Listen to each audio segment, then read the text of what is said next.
जिस प्रकार से बिहार के दरभंगा में कल लोकसभा के नेता के प्रतिपक्ष राहुल गांधी पहुंचे थे और उसके बाद जो है किस प्रकार से राहुल गांधी को अंबेडकर छात्रावास के अंदर नहीं जाने दिया गया और दरभंगा में क्या क्या उनके साथ व्यवहार किया गया और जो कांग्रेस के जो कार्यकर्ता थे उनके साथ क्या क्या व्यवहार किया गया, इस सब संदर्भ में जो है आज राजधानी पटना के सदाकत आश्रम यानी कि कांग्रेस के प्रदेश कार्यालय पर कांग्रेस के जो प्रदेश अध्यक्ष राजेश राम, साथ ही साथ सुनील पासवान मौजूद रहे, पूर्व अध्यक्ष जो है मदन मोहन झा मौजूद रहे और जिग्नेश मेवाणी जो कि गुजरात से आते हैं, गुजरात के विधायक भी है और गुजरात में कांग्रेस प्रदेश कार्यकारी अध्यक्ष है वो भी मौजूद रहे, कृष्णा अल्लावरू जो बिहार कांग्रेस प्रभारी है वो लोग मौजूद रहे और क्या कुछ जानकारी दे रहे हैं, पहले हम उनके बातों को सुनवाते हैं।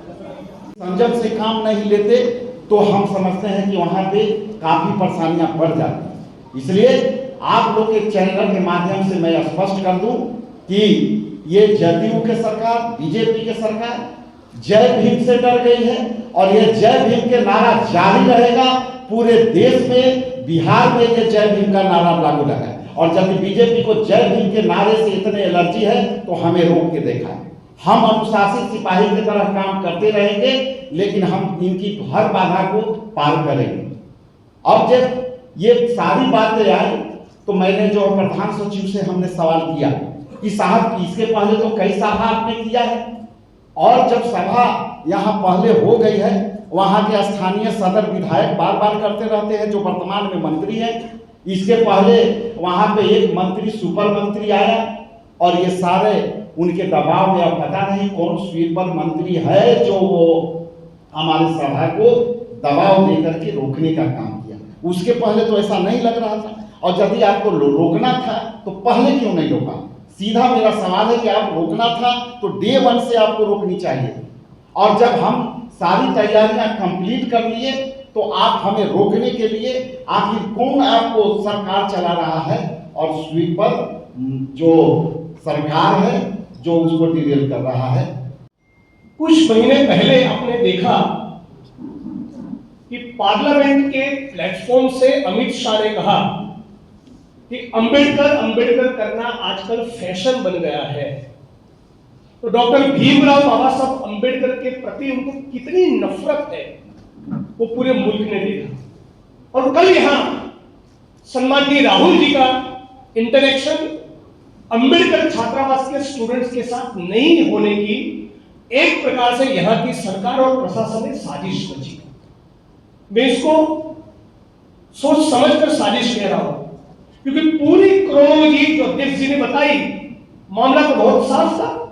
आपने पुलिस परमिशन दी है, आपने हाई टेंशन वाला लाइन हटाया है, सड़क की मरम्मत करके दी, पहले पूरा कार्यक्रम हो उसका आप ही ने इंतजाम करके दिया, फिर लास्ट मोमेंट पे वहां इंटरेक्शन न हो यहां की पुलिस और प्रशासन ने सुनिश्चित इसलिए किया कि कहीं ना कहीं भाजपा के कुछ नेताओं की, मंत्रियों की वहां कुछ घंटों पहले मीटिंग हुई थी और उस मीटिंग में निर्णय हुआ और शायद उसमें यहाँ के एक सुपर सीएम बन के घूमते हैं कोई टॉप के ब्यूरोक्रेट और भाजपा के एक मंत्री, उन लोगों ने मिलकर एक कलेक्टिवली निर्णय लिया है कि कल राहुल जी का इंटरेक्शन दलित स्टूडेंट के साथ न हो।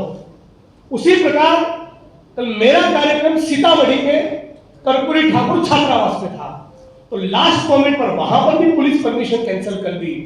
मतलब कि कर्पूरी ठाकुर जी और बाबा साहब अंबेडकर की सामाजिक न्याय की जो विरासत है उस विरासत के साथ नीतीश जी और भाजपा की सरकार को तकलीफ है। कल जो एक साजिश रची हिंदुस्तान ने उसको देखा।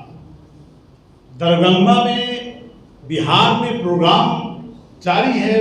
आप सभी चैनल के लोगों ने दिखाया कि दरभंगा में जो है जननायक राहुल गांधी का प्रोग्राम लगा हुआ है और प्रशासन जिस तरीके से लगातार लिख करके दे रहा था, सारे दिशा निर्देश दे रहा था। मेरे पास चिट्ठी है, आप चाहें तो उसको देख सकते हैं।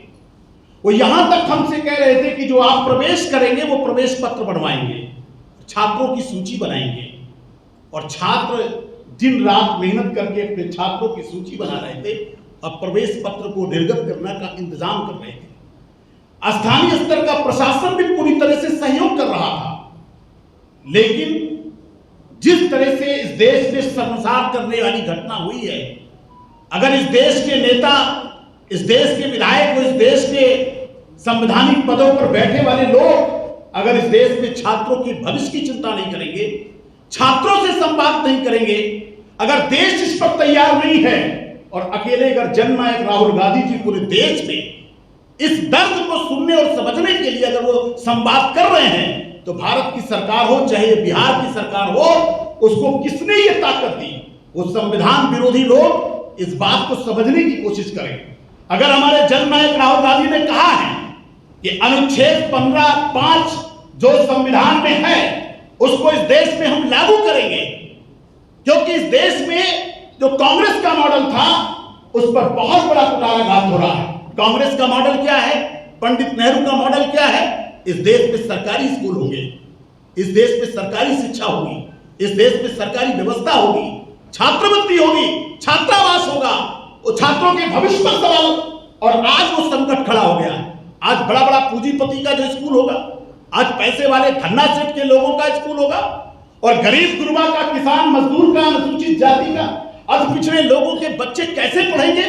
इसकी चिंता क्या इस देश को नहीं करनी चाहिए?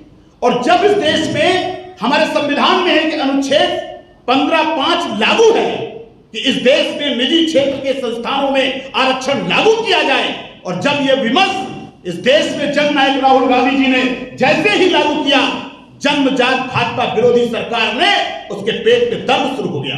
और आज उसी का परिणाम हुआ कि जो अनुमति उन्होंने पहले से दे दी, जिसके लिए दिन रात और बच्चों ने बुलाया था, छात्रों ने बुलाया था, वो कांग्रेस का कार्यक्रम नहीं था।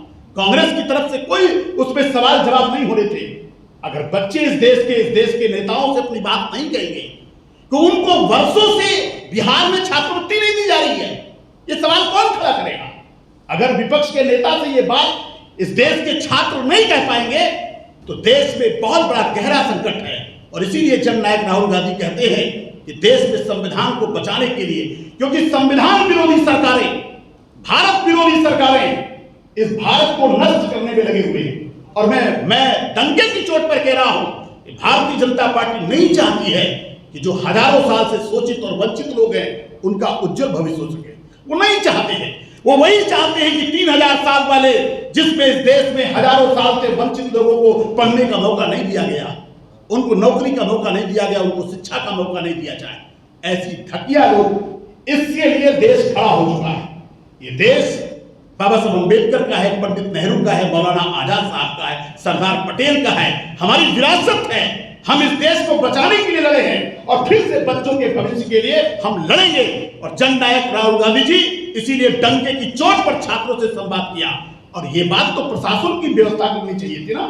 अगर उनको लगता था कि लाइन ऑर्डर खराब हो सकता है तो आप हाउस अरेस्ट करते, आप किसी गेस्ट हाउस में बैठा देते, आप कुछ तो बातें। आपने किस तरह की हरकत किया है और विपक्ष के नेता के साथ आप जानलेवा किस तरह से घटना थी। वो दर्द, वो सीन जो मैंने अपनी आंख से देखा है कि दोनों तरफ से गेट बंद करके जननायक राहुल गांधी की गाड़ी को जिस तरह से प्रशासन ने हरकत की है, देश कभी माफ नहीं करेगा।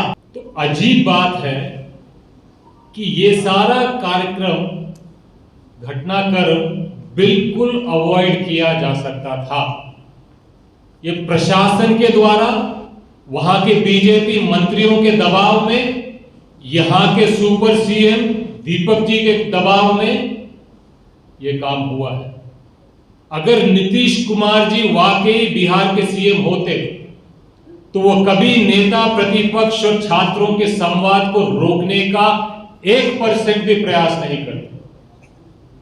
अगर आज सरकार ने ये जुर्रत की है तो बीजेपी मंत्री सुपर सीएम हैं और बाबू लोग सुपर सीएम बन गए हैं।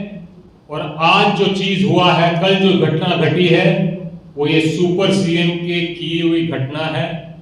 और हम साफ कहना चाहते हैं कि छात्रों के साथ, जनता के साथ संवाद करने में और उनका दुख दर्द सुनने में हमारे नेता राहुल गांधी और कांग्रेस पार्टी के कोई भी नेता हो या कोई भी कार्यकर्ता हो, वो पीछे नहीं हटे।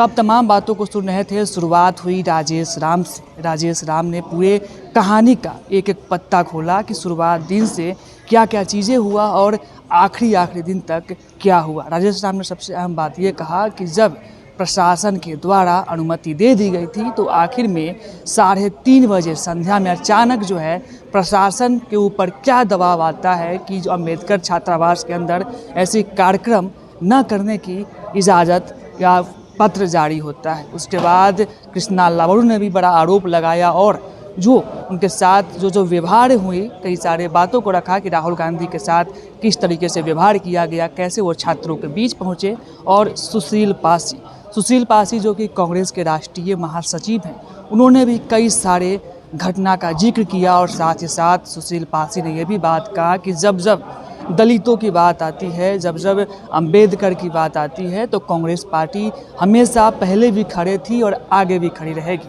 और जिस प्रकार से चुनौती की बात हो रही थी, चुनौती को हम लगातार लेते रहेंगे और बिहार की जनता, देश की जनता भली भांति समझ गई है कि संविधान विरोधी और अंबेडकर विरोधी जो है वो एनडीए और भारतीय जनता पार्टी की सरकार है। रोशन कुमार, पटना।